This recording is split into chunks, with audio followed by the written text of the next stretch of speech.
Got a video file and want to play it in VLC.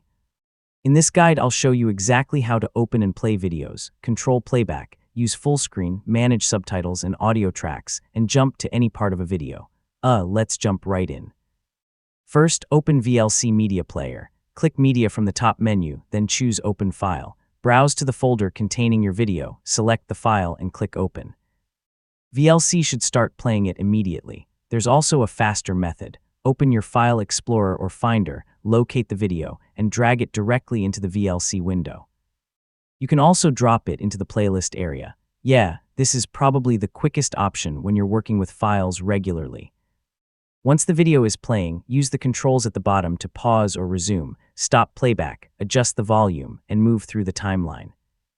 Drag the progress bar left to go backward or right to move forward. You can also use the playback menu for more options. Want a cleaner viewing experience? Open the video menu and select full screen.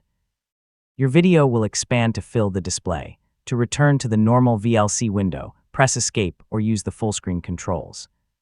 If your video includes subtitles or multiple audio tracks, VLC makes them easy to switch.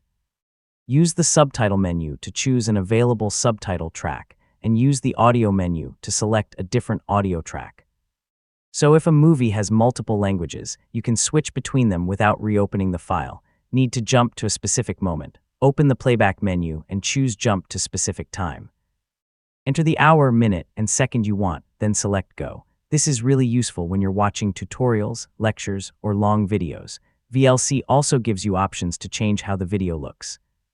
From the video menu, you can adjust the aspect ratio, crop the picture, zoom in, or take a snapshot of the current frame.